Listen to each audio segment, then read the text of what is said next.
Welcome back to my channel. അപ്പോൾ ഇന്ന് നമ്മൾ ചെയ്യുന്നത് കല്യാണ വിഭവങ്ങളുടെ രണ്ടാമത്തെ എപ്പിസോഡാണ് നമ്മൾ ചെയ്യുന്നത്. അപ്പോൾ ഇന്ന് ചെയ്യുന്ന റെസിപ്പി എന്ന് പറയുമ്പോഴത്തേക്കും ബീഫ് സ്റ്റൂ ആണ്. ബീഫ് സ്റ്റൂ എന്ന് പറയുമ്പോഴത്തേക്കും ഒരുപാട് കാലം പഴക്കമുള്ള ഒരു റെസിപ്പിയാണ് ബീഫ് സ്റ്റൂ എന്ന് പറയുന്നത്.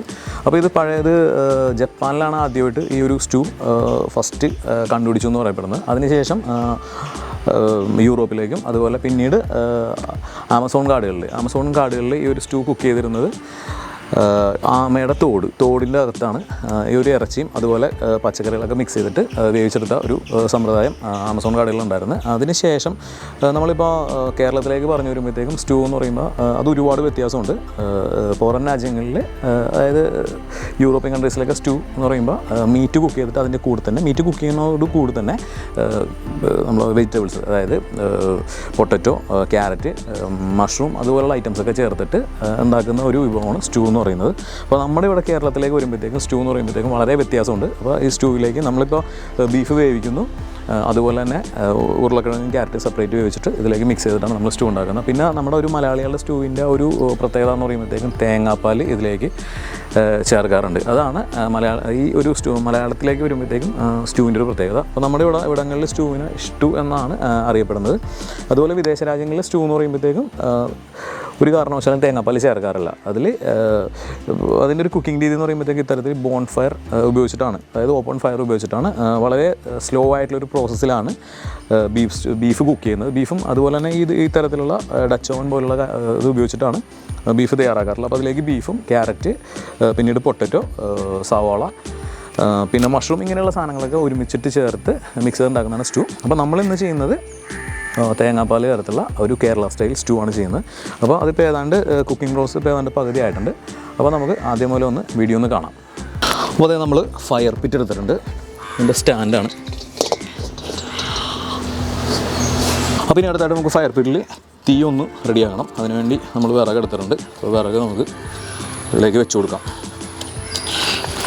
കുറച്ച് നമ്മൾ അറക്കപ്പൊടി എടുത്തിട്ടുണ്ട്. അറക്കപ്പൊടി നമുക്ക് ഇതിലേക്ക് ഇട്ട് കൊടുക്കാം.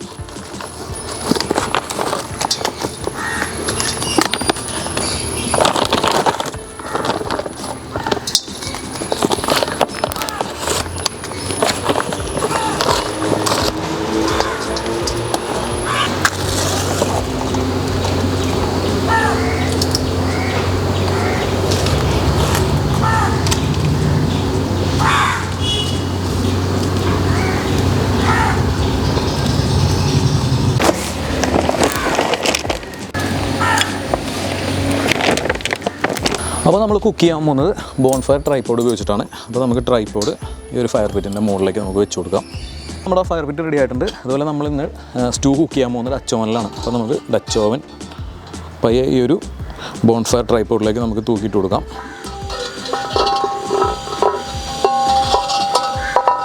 അപ്പോൾ പിന്നെ നമുക്ക് ഡച്ച് ഓവനിലേക്ക് നമുക്ക് സ്റ്റൂവിൻ്റെ ഇറച്ചി ചേർത്ത് കൊടുക്കാം. ബീഫാണ്.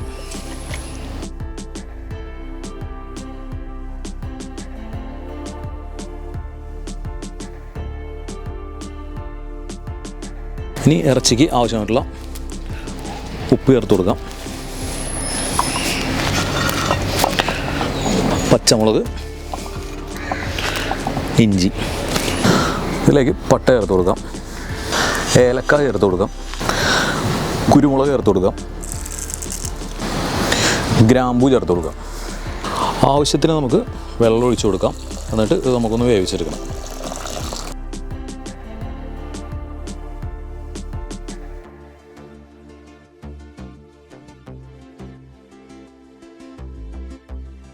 അപ്പോൾ സ്റ്റൂവിന് വേണ്ട ഉരുളക്കിഴങ്ങും ക്യാരറ്റും നമ്മൾ എടുത്തിട്ടുണ്ട്. ഇനിയിപ്പോൾ ഇതൊന്ന് നമുക്കൊന്ന് കട്ട് ചെയ്തെടുക്കണം. ക്യാരറ്റ് നമുക്ക് കട്ട് ചെയ്യാം. അപ്പോൾ ചെറിയ ചതുര കഷ്ണമായിട്ട് കട്ട് ചെയ്താൽ മതി. അപ്പോൾ ഇങ്ങനെ ക്യാരറ്റ് 4 ആക്കുക.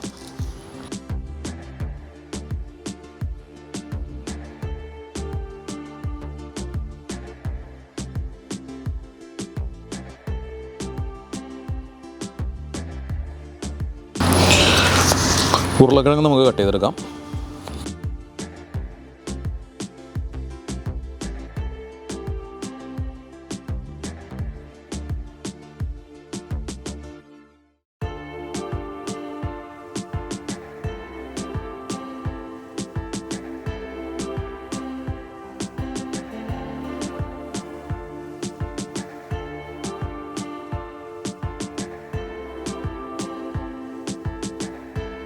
കാസ്റ്റ് ചെയ്യേണ്ട തവ ചെറുതരുണ്ട്. ഇതിലേക്ക് നമുക്ക് കഴുകി വൃത്തിയാക്കിയ ഉരുളക്കിഴങ്ങും ക്യാരറ്റും നമുക്ക് ചേർത്ത് കൊടുക്കാം. ആവശ്യത്തിന് നമുക്ക് വെള്ളം ഒഴിച്ചിട്ട് ഇതൊന്ന് വേവിച്ചെടുക്കണം. അപ്പോൾ നമ്മൾ ബ്യൂട്ടേൻ്റെ സ്റ്റൗവിലാണ് വെച്ചേക്കണം. നമുക്ക് സ്റ്റൗ ഒന്ന് കത്തിച്ച് കൊടുക്കാം. സവാള നമുക്ക് കട്ട് ചെയ്തെടുക്കാം. അപ്പോൾ സവാള നമുക്ക് ഈ ഒരു സൈസിൽ കട്ട് ചെയ്താൽ മതി. തീരെ സ്ലൈസ് ചെയ്ത് കട്ട് ചെയ്യണ്ട. ഈ ഒരു കനത്തിൽ നമുക്ക് കട്ട് ചെയ്തെടുക്കാം.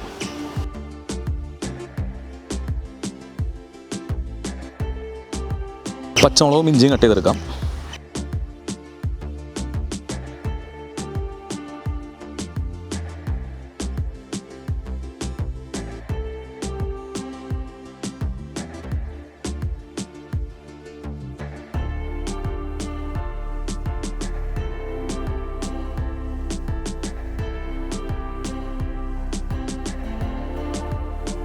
അപ്പോൾ അതേ നമ്മൾ ഇറച്ചി വേവിക്കാൻ വെച്ചിട്ട് കുറച്ച് നേരമായി. അപ്പോൾ നമുക്ക് ഇതൊന്ന് തുറന്ന് നോക്കാം. അപ്പോൾ വളരെ ചെറിയ തീയിലിട്ടാണ് നമ്മൾ കുക്ക് ചെയ്യണം. അപ്പോൾ ഡച്ചോനാകുമ്പോഴത്തേക്കും നല്ല ചൂട് നിൽക്കും.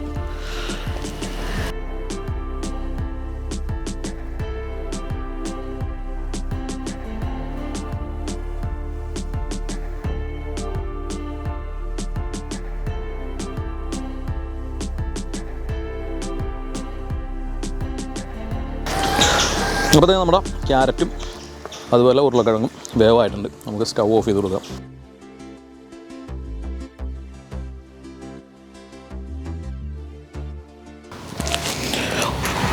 അപ്പോൾ നമ്മുടെ ഇറച്ചി വേവായിട്ടുണ്ട്.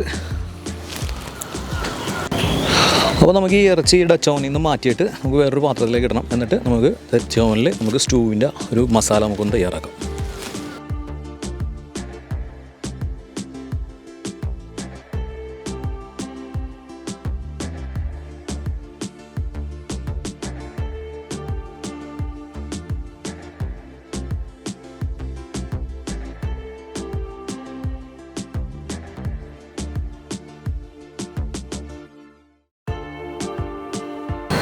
ഡച്ചോനിലേക്ക് നമുക്ക് ഡാൽഡ ചേർത്ത് കൊടുക്കാം. ഡാൽഡയിലാണ് നമ്മളിന്ന് സ്റ്റൂ തയ്യാറാക്കാൻ പോകുന്ന.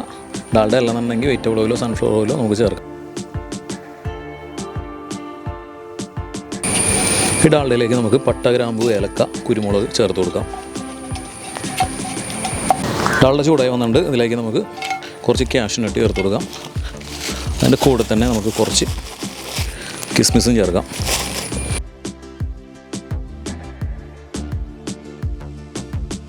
ഇതിലേക്ക് സ്ലൈസ് ചെയ്ത സവാള ചേർത്ത് കൊടുക്കാം.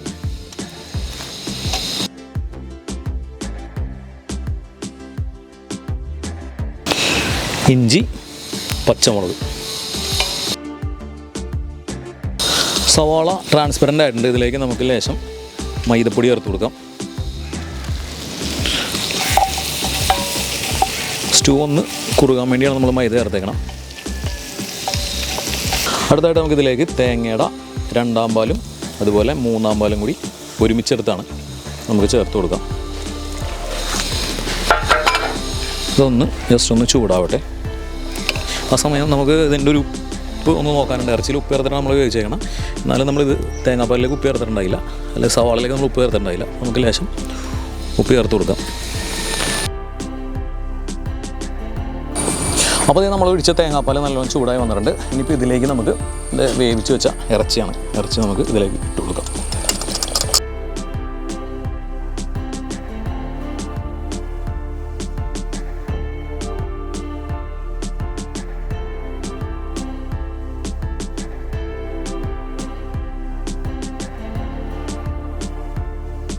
അപ്പോൾ നമ്മുടെ 2-ാം പാലും 3-ാം പാലും കൂടി ഒഴിച്ച് ചൂടായി വരുന്നുണ്ട്. ഇനിയിപ്പോൾ ഇതിലേക്ക് നമുക്ക് വേവിച്ച് വെച്ച ഉരുളക്കിഴങ്ങും ക്യാരറ്റും നമുക്ക് ചേർത്ത് കൊടുക്കാം.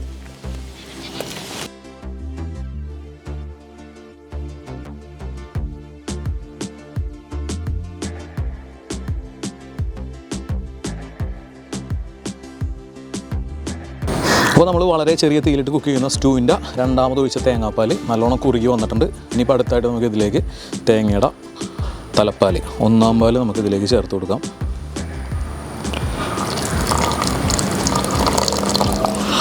നല്ല വൈറ്റ് കളറായിട്ടുണ്ട് സ്റ്റൂ.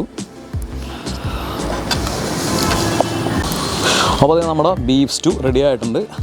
ഇനി ഇതിലേക്ക് നമുക്ക് കുറച്ച് ഏലക്കയും പഞ്ചസാരയും കൂടി പൊടിച്ചത് നമുക്ക് ഇതിൻ്റെ മുകളിലേക്ക് ഇട്ട് കൊടുക്കാം. ഏലക്ക ഇട്ട് കഴിയുമ്പോഴത്തേക്കും നല്ല പ്രത്യേക ഒരു ഫ്ലേവർ ആയിരിക്കും. പിന്നെ അതിൻ്റെ കൂടെ തന്നെ നമുക്ക് കുറച്ച് മല്ലിയില മുകളിലേക്ക് തൂവാം.